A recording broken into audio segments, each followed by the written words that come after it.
Hi guys, James at Rampant Lion Reviews again for you today with another beer review. For this one we are going to stick to Scotland, and we're actually going to go along to my local brewery once again. So we're going to go to Williams Brothers Brewing Company, who I've done many reviews from before, and this time we're going to try the Redact beer, which is from their hybrid series. I'm not sure what other beers are in that series because it's not really marked on the website, but I'm assuming it's the small 330 bottles. But this one is Redact, and it is described as being a red lager. But I've also seen Williams Brothers, they describe it in their own description on the website as being a sort of red lager IPA hybrid, and I've also seen it described on Rate Beer as a Vienna lager, so it should be quite an interesting one nonetheless. And Williams Brothers don't bother so much about the styles of beers, which is quite good. They like it just to taste good, and that's the most important thing. You can sit and argue about styles all day, but the most important thing really is that the beer tastes good. But anyway, as is usual with my beer reviews then, I'll take you through a very brief history of the brewery. It will only be a minute or two long, but if you do want to get straight to the tasting, just fast forward.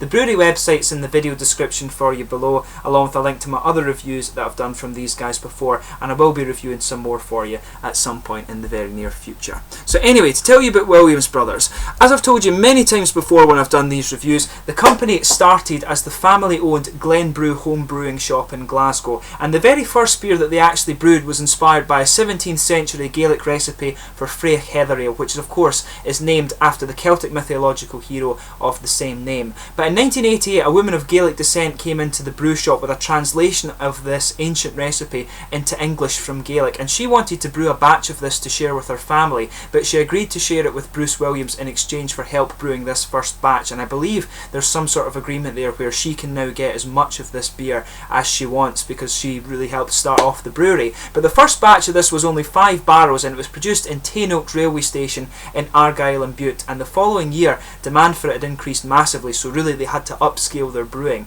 But at this point, Scott Williams joined his brother Bruce, and they began to develop other historic recipes such as the Groatsit, which is a gooseberry wheat ale, the Kelpie, which is a seaweed ale, Abelum, which is an elderberry black ale, and Alba, which is a Scots pine ale. And these 4 recipes were produced originally at the Craigmill Brewery in Strathaven between 1998 and 2004, and of course that brewery building is now home to Strathaven Ales, who do some nice beers themselves actually. But in 2004 the company relocated to their current base at the 4th Brewery in Kellybank in Alloa, and this was when they adopted the name Williams Brothers Brewing Company. And since they've been there, they've developed probably about 50 different beers, and they're actually one of the most prolific breweries in Scotland these days. And oddly enough, they're actually the last beer brewery in the old brewing capital of Scotland. This area of Scotland, Clackmannanshire, where I'm from, of course, is very well known for having the whisky bonds, and they say that there is an old rumour that goes around that says the whisky that's in the bonds in Clackmannanshire is worth more than the gold that's in Fort Knox. Not sure how true that is, but I've had someone tell me there's actually no gold in Fort Knox, so maybe it's just an old myth, but there's a hell of a lot of whisky in Clackmannanshire, and our houses actually get this kind of black moss grow on them just because of the angel share, if you like, the ethanol evaporating and stuff. So it's quite a good place if you're into your alcohol. But we only have the one brewery left in Alloa, which is always a shame, but when they're as good as Williams Brothers, you can't really complain too much about it. But anyway, that's your kind of brief history of the brewery. If you do want to have a look at all the different beers they offer, do go and check out the brewery website. It's in the description for you below as always, and yeah, there's a hell of a lot for you to choose from there, and I've never tried a bad beer from Williams Brothers yet, so just pick one that you enjoy and I'm sure you won't be let down by it. But anyway, let's get on to the tasting of this beer itself. So this one is a 4.4% red lager. It's described as a Vienna lager, like I told you, on ratebeer.com, but Williams Brothers also describe it as being a red lager IPA hybrid, a little bit like their Caesar Augustus, which is a regular lager IPA hybrid. And I also did Pavlov's Dog, which was supposed to be some sort of hybrid beer as well, so they seem to like combining the sort of sessionable characteristics of a lager with the bigger flavours of an IPA. But this one is hopped with Citra and Calypso hops, both I believe from America, and it's got a malt base of lager, Vienna and dark crystal and malted wheat as well, so it should be quite an interesting beer. On the back it says, from the esteemed Williams Hybrid Series, Redact is a red lager whose crisp and delicate mouthfeel is balanced by the addition of red malts, giving notes of sweet toffee and molasses, and the aromatic punch of Citra and Calypso hops introduced during the long conditioning process. It's one of the lighter ones actually, comes in at 4.4%, but if it's a lager beer you kind of expect it to be around that. I'll just bring up the camera, let you have a little quick look at the artwork on this one. It's quite nice actually, the artwork on this. I'm not sure what it's meant to symbolise. It seems to be a guy mucking around with a typewriter and writing things, but you can see the Williams Brothers Brewing Company symbol there. My camera's being a bit sensitive to the light, but that's the bottle cap there, but you can see it quite nicely, and it's very nicely presented. This one goes out of date in September 2016, so we've got a lot of time to drink it, but it's not going to last very long. So let's get this guy open and we'll get on with the tasting. So as you can see, a nice little bit of a smoky opening there. You can really smell the kind of bready character off this as you bring it out, but the fruits are coming out a little bit more, and that's without even paying too much attention to the nose all that much on it. Just see if I can get the last little bit of it out. There's a few more drops in there, but it looks a very, very nice beer. As you can see, it's poured a nice kind of coppery, slightly reddy colour. I'll just bring up the light and let you see that, let the camera adjust a wee bit. It's a nice, really clear, dark reddish copper colour. There's a finger of a kind of creamy coloured head on this one. It actually looks really beautiful, very, very clear beer. I was expecting this to be quite a hazy one, but it looks very nice. There's actually, what's odd about this is there is absolutely no, oh sorry, there is a little bit, there's very little carbonation visible on this one, which is quite unusual. You can see just one or two big bubbles going up towards the bottom of the head there, so I think this will be a very smooth beer, but then I'll say that, I'll drink it and there'll be a lot of carbonation in it, I'm sure. That always happens to me. If I say this beer will be very smooth, it never is, but you can actually see a good little bit of bigger bubbles just going up towards the bottom of the head there now, but it looks a very, very nice beer. So let's give it a smell. It's quite an interesting one, the aroma on this actually. It's quite a dark and kind of wet hoppy nose I'm getting from this. I'm not sure what the correct word to describe that is, but it's a very dark kind of wetty. That's the only way you can really describe it. The hoppy characteristics in this are coming off as quite dark and quite wet, but there is a definite caramel and biscuity sweetness coming out of this beer. It's quite grainy and bready at the same time. I'm getting that kind of note from it, but there is a bit of a kind of, almost a slightly kind of gooseberry-ish note to this one. There's a definite berry presence in this beer, but you can pick up a little bit of citrus. There's an orangey, slightly orangey citrus in this one.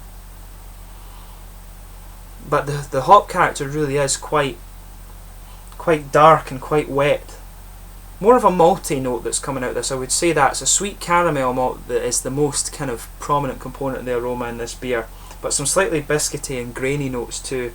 And there's a definite caramel character, like I say, and some breadiness. It's a sort of cereally bread. And when you've got a kind of dark crystalline malted wheat malt in there, that really is what you'd expect. The Vienna malts give you a kind of it's almost this kind of rye-ish bread note that you would get out of that, but it smells very, very nice. The hop characteristic, as I say, is quite unusual. A nice orangey citrus in there, and quite a dark wetty one, so it's going to be quite an intriguing beer in terms of the aroma. Just take some time and give it a smell and see how you get on with it, but very nice beer actually. So without further ado, let's get stuck in. This is the Redact from the Hybrid Series at Williams Brothers Brewery in Alloa in Clackmannanshire, Slangia.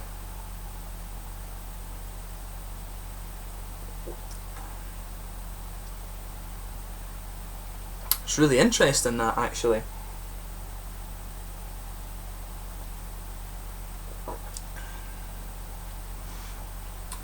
Yeah, it's definitely more of a, it comes across as more of a malty lager. The hop characteristic in this one isn't as prominent as I was expecting, but then it is only a 4.4% beer. Usually from the Williams Brothers one, I would expect it to be a little bit more, you know, if you're having a more hoppy forward beer, you'd expect it to be a little bit more ABV, but it's only 4.4%, so it is a little guy.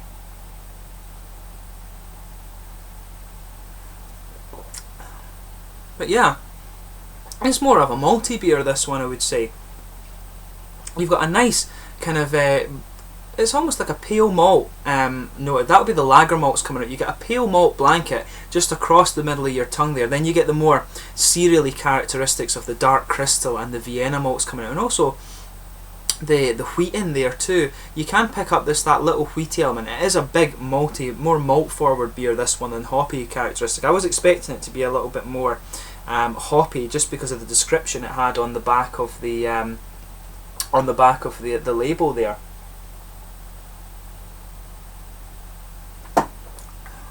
But yeah, in terms of a Vienna lager, I can see how it would fit into that. These Vienna malts give you this nice biscuity and slightly caramel sweetness, and you do expect a little bit of cereal character out of the Vienna lagers as well, so it fits. I can see why Rate Beers put it in that category. As for a lager IPA hybrid, I wouldn't necessarily agree with that. I'd be more inclined to say it's more like a lager English pale ale hybrid, if you like. These more malt forward English pale ales that you get, it's more along this line actually. But I guess, well, you could say a classic IPA, if that makes sense. The original English India Pale Ale is probably a good way. So that, in a way, I guess Williams Brothers are right when they say it's a red lager IPA hybrid. It does have that cereally characteristic as well that you would think of a red lager, but it does. I can see, as I say, why Rate Beer put it into the Vienna lager category. It works very, very well in that regard.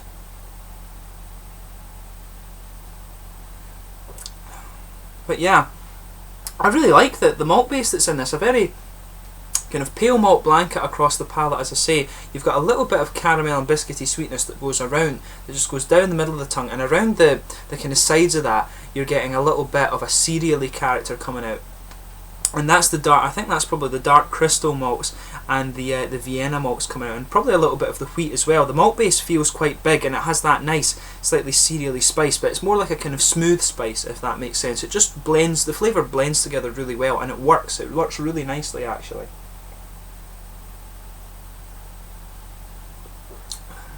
When you've got the Citra hops in there though, I'm surprised it's not a bit more, when I was seeing there was Citra and Calypso hops in there, I'm surprised it wasn't a little bit more kind of punchy in the hop element. Around the edge of the tongue, you're getting, at the very back corners, you're getting a little bit of earthy hop character, and that helps put the transition between that nice malt base into the hoppy flavours. It does that very, very well, but as you move around the front of the tongue, you are getting a little bit of a kind of, it's mainly a kind of grassy hop character you're getting from this one actually. But you are getting a little bit more fruit. You'll notice a little oily bubble come behind the very front of your tongue there, and there's a kind of citrusy orange character in there, and there is perhaps just a little bit of tropically fruit notes mixing in with that orangey character. It's mainly orange, which is what you would expect from the Citra hop, but there is just a little bit of a kind of tropically element to that just sours it a little bit, if that makes sense. So it's quite interesting. Just pay a little bit of attention to that oily bubble on the back of your tongue there, and it's really quite nicely done, I have to admit.